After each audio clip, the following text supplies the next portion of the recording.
Grand Coulee Dam is the largest hydropower producer here in the United States of America, and it's situated in the state of Washington. We are here to understand more about the water management and how people here collaborate with people in Canada and how this infrastructure benefits the farmers around in terms of irrigation.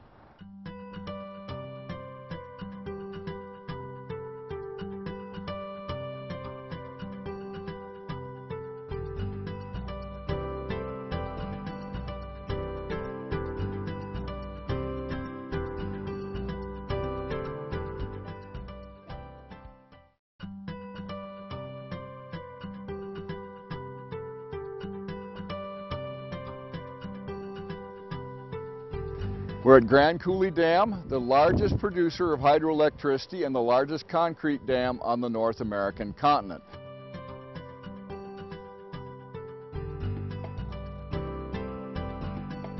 Built in the 1930s during the Great Depression to put people back to work and as an irrigation dam. However, the power produced during World War II to fund our war industry showed the need for a lot of power in this area. So in the 1960s, we negotiated a treaty with Canada on an international water rights treaty where they would build 3 dams on the Upper Columbia, 1 on the Duncan. We built a couple of dams in Montana. This dam is the largest power producer in the world. We can do 6,809 megawatts here. That powerhouse provides 2/3 of our power. It's the big unit you see across the river here. On our right is the Lake Roosevelt. It's the impoundment on the Columbia, named after the president that got the funding for us. It backs that water right to the Canadian border. The dam is about 185 meters high, nearly 1 mile long. We have 33 generators total in here. Hydropower is the cleanest, cheapest, and most non-polluting type of power you can find anywhere in the world. There's essentially no negative impacts except some on the fish migration. We mitigated that by capturing the fish here during construction, transferring them to other streams so that we preserved that genetic strain. We still have as many fish, they're just now in different rivers. We're currently at the area known as the headworks for our irrigation system.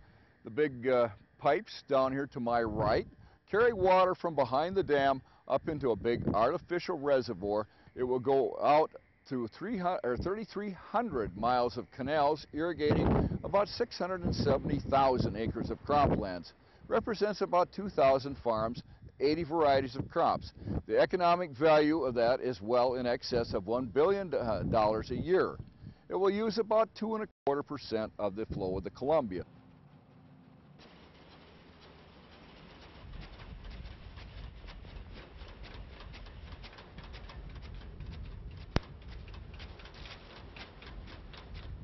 Even though this was put in as an irrigation dam, we have over 97% of that water that is left over for power production, any other uses that might come along. So we will outproduce any other dam in this country by more than twice. This dam belongs to the Bureau of Reclamation, but our power is marketed by Bonneville Power Administration. They take the power from 31 dams into a big power pool and they sell it throughout the western United States. Power from here will go into any of the 11 western states that are this side of the Continental Divide, all as far south as the Mexican border. So this is a very crucial link in our overall power grid. If we were to lose the power from here, it would adversely affect the economy of this entire part of the country. Our water flow is dependent primarily on the snowpack in the Canadian Rockies, northern Idaho, and western Montana. Anything that would reduce that snowpack would ultimately, of course, affect our water flow here. We depend very little on rainfall. It's more the snowpack melting up there. So if we lose that snowpack, start losing our ice fields up in Canada, particularly the Columbia ice field, it will adversely impact our irrigation and our power production here.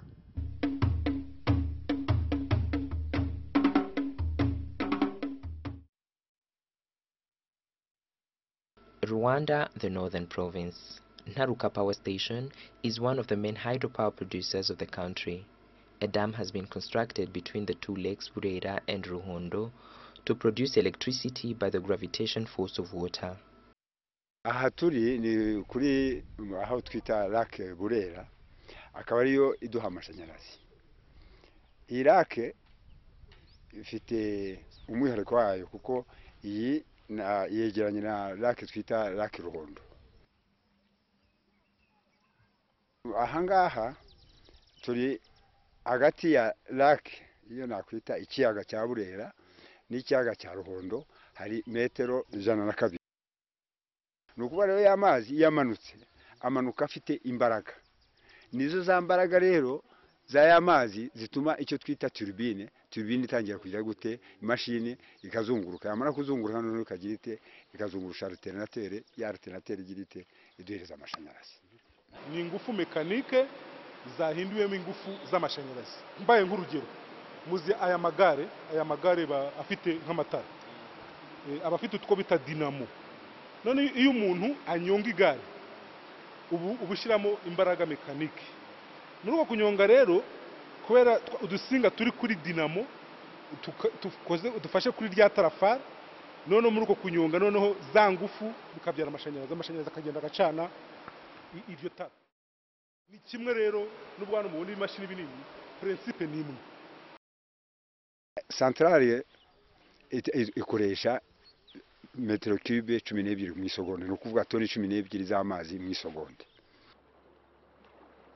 It is important to mention that power production in this station depends on rainfall, hence the direct impact of climate change on its electricity production. After the production process explained earlier, the electricity needs to go through transformers, boosted to enable transportation, then converted to the voltage used by consumers before its distribution to the population. Rwanda is politically committed to a sustainable development with a strong focus on renewable energies, since with its growing economy, greenhouse gas emissions are likely to increase. The energy policy for Rwanda laid down the government's commitment to the development and utilization of renewable energy resources and technologies, as well as energy efficiency promotion. As stipulated in its Economic Development and Poverty Reduction Strategy, EDPRS, based on the Vision 2020, Rwanda intends to increase its access to electricity to at least 16% by the year 2012.